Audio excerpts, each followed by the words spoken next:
So not too long ago, we actually took a look back at Halo 3 and realized that if we put the Acrophobia skull on and just went full speed turbo mode through that game, sometimes some weird things would happen and new challenges would pop up along the way. And with the fact that we love finding new ways to play Halo over and over and over again, we thought, what if we could apply the Acrophobia skull that's in Master Chief Collection? You know, the skull that just lets you fly right through everything, just cruise on through at maximum velocity. What if there's a way we could take that skull and apply it to another Halo game and see what would happen if we tried to beat that game a little bit too fast as well? What challenges would we see? Would it be even possible to complete? Well, Luke and I set out to try to see what would end up happening, and it ended up being really interesting.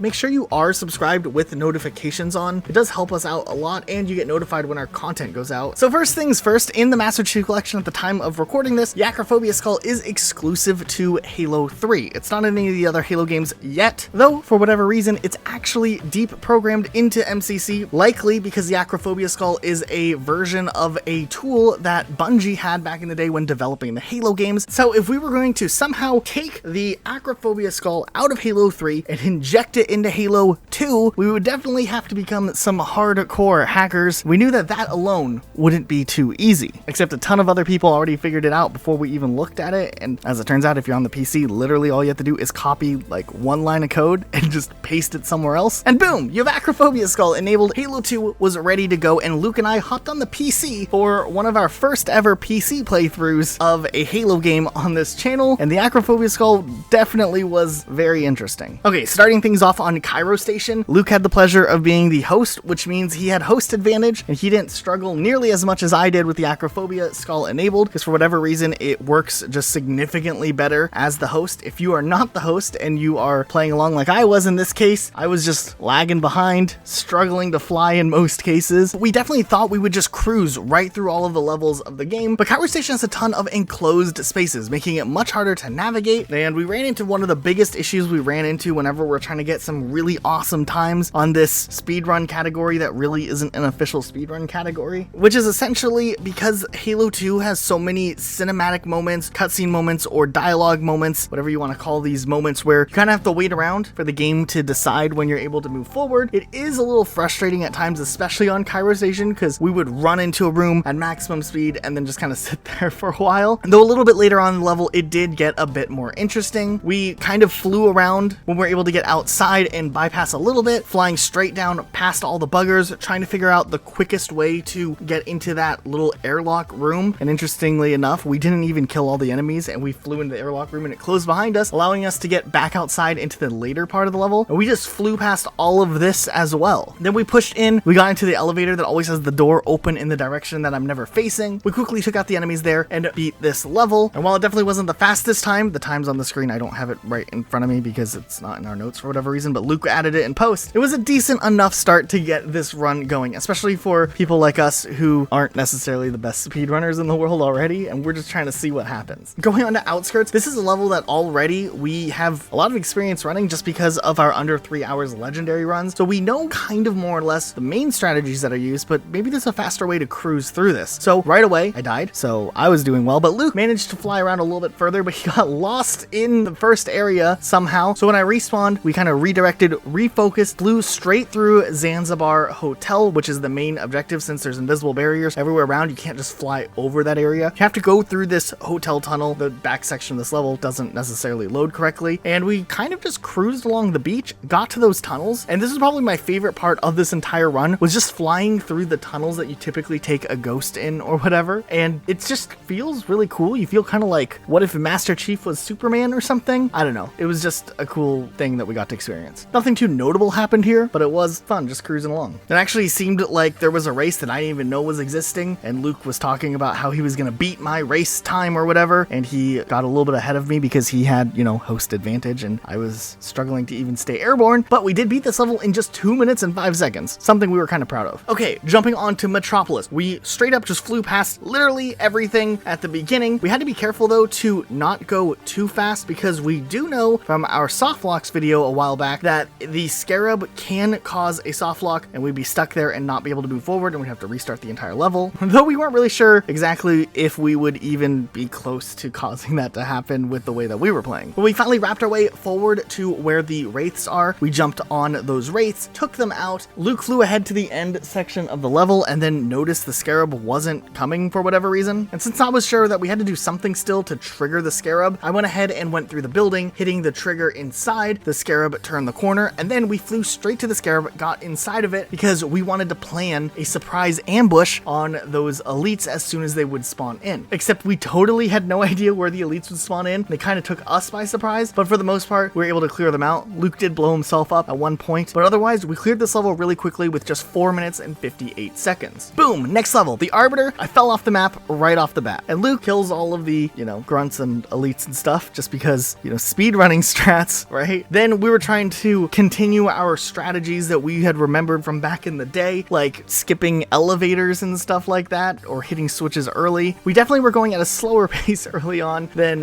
when we ran this without Acrophobia skull, so that might have been a little bit embarrassing, especially on stream. There was a moment where Luke hit his head on the ceiling of the level when he was trying to fly out, and when we kind of got to the part where we had to push through those hallways, it was definitely a lot faster paced than when we did it on Legendary or just even Lasso. However, there were a few things that happened. I got assassinated by an elite one time, which didn't make me too happy, while Luke was somehow trying to settle some personal beef that he had with an elite or something like that. I never really saw what happened, so I don't exactly know what it was. We got to the end part where you typically fly straight to the end of the level. We thought we would just skip the banshees and fly right over to where the door opens, but for whatever reason, it looks like the game does want us to either be close to the banshees or enter the banshees for the phantom to move up, which triggers the door opening. So I ended up having to fly all the way back to trigger the banshee that then let the phantom move and open the door, and Luke was able to end the level without losing too much time. Had we just known this from the beginning, we still beat this level in just 4 minutes 16 seconds.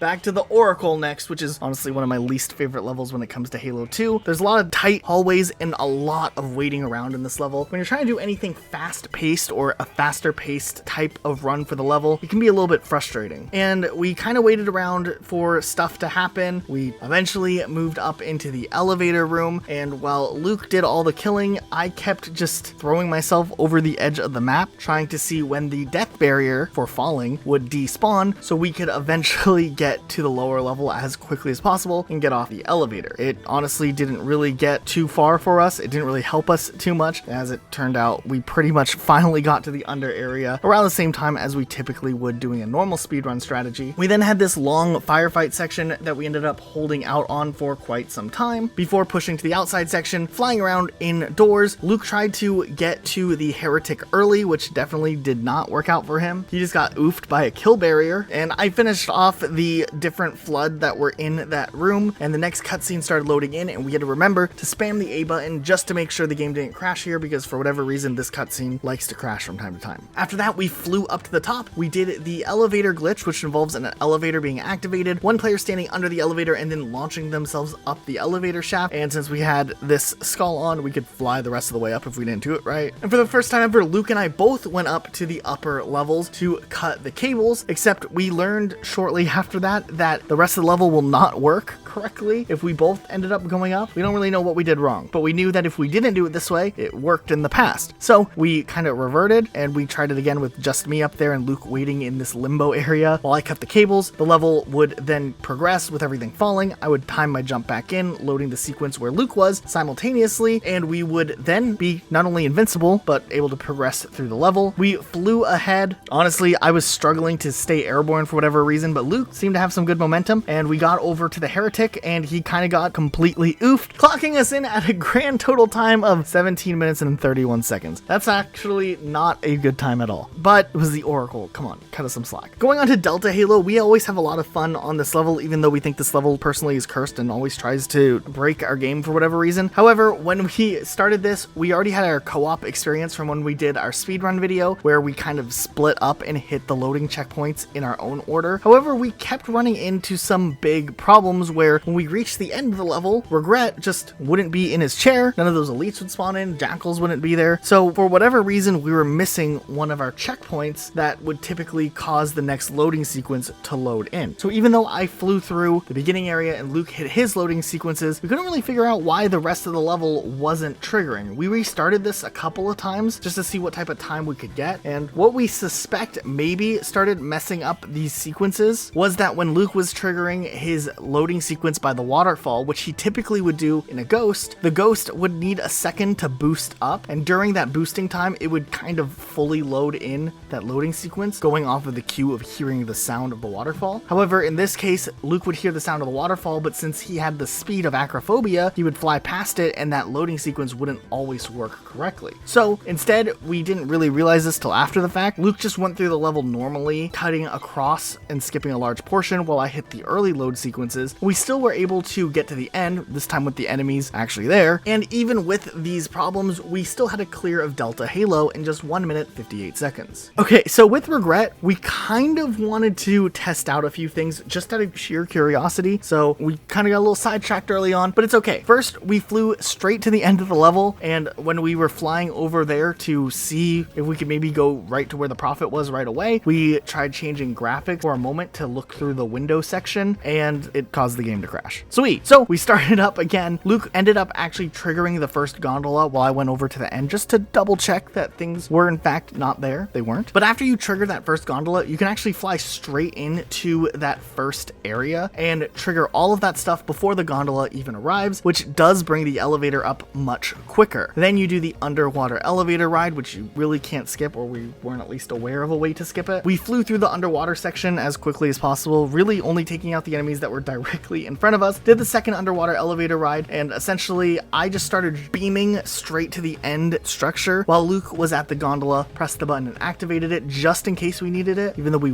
weren't positive we even needed it to begin with. And within a few moments, I got to the end, triggering the cutscene, teleporting Luke to me at that final structure. And then from there, it was really easy to destroy Regret. Luke just flew in there, beat the Prophet to death, and I just kind of watched. Actually, I think I slammed into the Prophet of Regret at one point, but that was about the most contribution I had. So despite Regret being a challenging level for speedrunning, we still beat it in 7 minutes 18 seconds. For whatever reason, Sacred Icon gave us the most problems. This level just kept crashing over and over and over again. Finally, I decided to host and we were able to get in, and for the most part, this level is very linear with a lot of indoor sections, though there was one moment when we got to that little short gondola ride where we first realized we both had to stand on the gondola for it to move, and we lost some precious time there where we could have maybe saved some. And then over to the right side of the map, I thought I saw the next area that we could travel to, and I thought this would be a great way to skip and save some time, but as it turns out, the area isn't necessarily what I thought it would be, so I ended up going back to the gondola and then flying forward, and for whatever reason, that gate where a lot of the sentinel beams are and you kind of fight for a second was open, so I flew right through that, flew down, flew to the next level, flew down those tunnels, hallways, whatever you want to call them. We're in that outdoor area. I tried jumping over to see if I could maybe survive while Luke continued down the tunnels, and if I could get to the ground level faster. You can't. So Luke was technically the safer one, and I was able to respawn on him, and we continued forward. We then, in the snow area, flew straight over the wall and then went into the tunnel, which we knew causes a loading sequence, spawning in enemies in the final area. And then this is just a long firefight holdout section, and it's a little bit frustrating and annoying, and we kind of just waited, held out, killed the flood as quickly as we could, hoped that they didn't get stuck in some random crater, and cleared this level in just about 9 minutes. Jumping onto Quarantine Zone, we switched back and Luke was host again. The level loads somewhat normally, and pretty much the main strategy here is just to fly through it as quickly as you can, much like a regular speedrun where you would maybe take a ghost. Though we did miss one random loading sequence along the way. When we got to the gondola, it just wouldn't work. We had a button to press that when we pressed, nothing happened. So we realized we must have missed some sort of loading sequence. We reset the whole level, ran the whole thing again, made sure to hit some loading sequence in this indoor area, and when we made it to the gondola, it activated the cutscene, which then starts this long, typical, unskippable 5.5 minute long gondola ride, which we thought maybe we could fly ahead through the level and save some time. And despite my scuffed Acrophobia skull being the non-host here, I managed to fly quite a bit ahead and clip through one of the shut doors, and we made it really far to the section where the gondola rises up, though I couldn't get enough upward momentum to fly up for whatever reason, but Luke was able to, though he couldn't seem to clip through the same door that I was able to from earlier when it was separated in a vertical way. So unfortunately, we ended up having to wait all the way till the gondola caught up, opened the door for us, and then Luke flew straight to the end of the level, actually overshot the trigger that ends the level, but he walked back, triggered it, and we still had a 6:44 time, which isn't the worst. Okay, Gravemind, one of those levels that seems to never end, and you have this firefight section at the beginning. I somehow got stuck in the elevator shaft with some dead brute. I don't know how I managed to pull this one off, but Luke was stuck up there by himself. You could just see my green arrow under there, and I was stuck down there. It wasn't until Luke cleared the whole area, I respawned on him in the next section. We fought our way through a bit, mostly flying past everything, until we got to the part where there's a grav lift that takes you down to the prison area. Now there is a skip here that you could do that saves you a ton of time, as this whole prison section in the lower area can be skipped if you can revert the grav lift by doing a glitch. But Acrophobia actually makes the prison skip the easiest way to do this skip in a way that we've never been able to do before. But all we had to do was just drop down, hit the loading sequence, fly up just a tiny bit, and the grav lift did the rest of the work for us. It was the easiest prison skip we've ever done before. Then there wasn't really too much that happened after this. Our notes say that it felt like being Sonic the Hedgehog with how fast we were blowing through the level.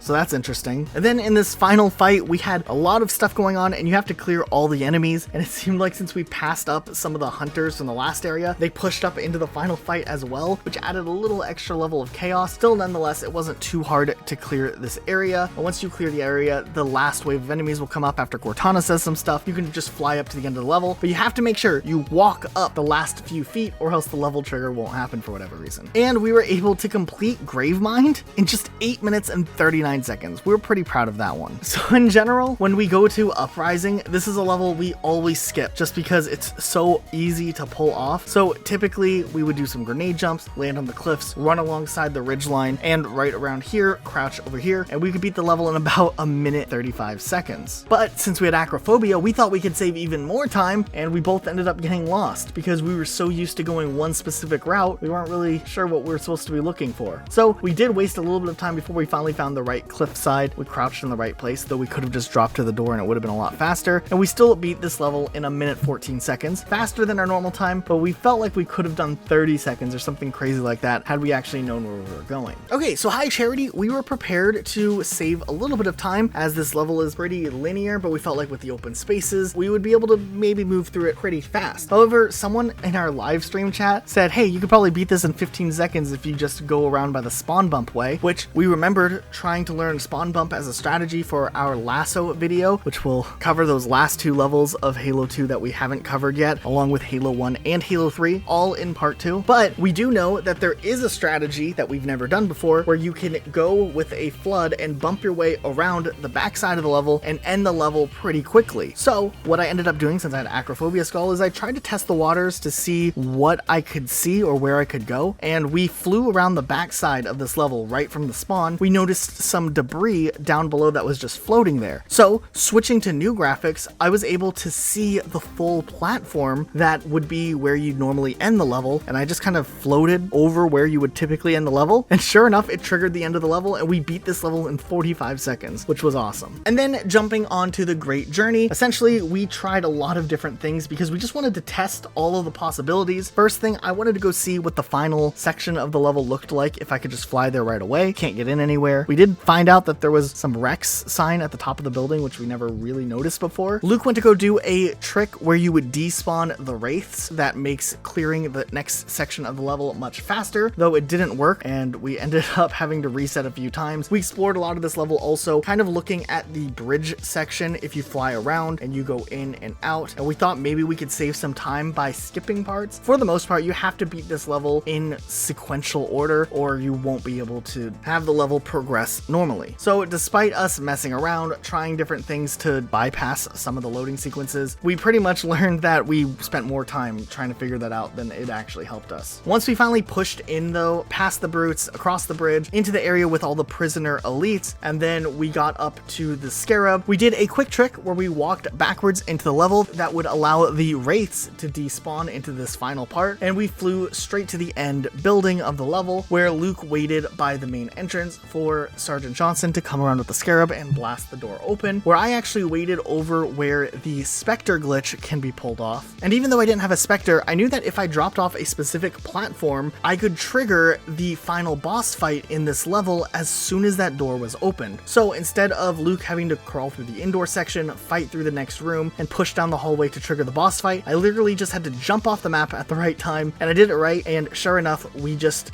instantly hit the cutscene that took us straight into the boss fight with Tartarus. This one was a little weird because I honestly felt like I did not help at all. I got killed by Tartarus's hammer 2 or 3 times. So that was good, but fortunately enough, Luke just shot Tartarus and he died. And that was it. We managed to pull Halo 2 off with this Acrophobia skull, doing a blind or first time speedrun attempt with a skull on. And we're definitely not professional speedrunners by any means, but we do like to see how Halo breaks and adjusts and tries to kind of catch up to whatever we're doing in the game. And these little weird, odd nuances and occurrences or ways you can trick the game are some of our favorite things about Halo. The fact that the game is programmed in such a way that it somewhat adapts or somewhat has a different occurrence or reaction to just the sheer speed of playing through the game is something that we feel like we can infinitely explore, and we really liked that about Halo 2, and we liked that about our run on Halo 3 as well. So we look forward to doing the other Halo games because these runs don't take us too much time, but we learn so much about Halo in just one playthrough that just gives us so much more insight to the Halo universe. And it seems like every time we do a run of any Halo game, there's always some new discovery to be made along the way, and we think that's probably one of the reasons why so many people love the campaigns of Halo. But thanks so much for watching this video. If you enjoyed it, make sure you are subscribed with notifications on. It does help us out a lot, and you get notified when our content goes out, and hopefully if you watched this far, you liked it. You can also follow us on Twitter at Rocket Elijah for me, or if you want to follow Luke, whose perspective you saw, who streamed this with me, and who edited this video, you can follow him at Rocket Sloth Luke on Twitter.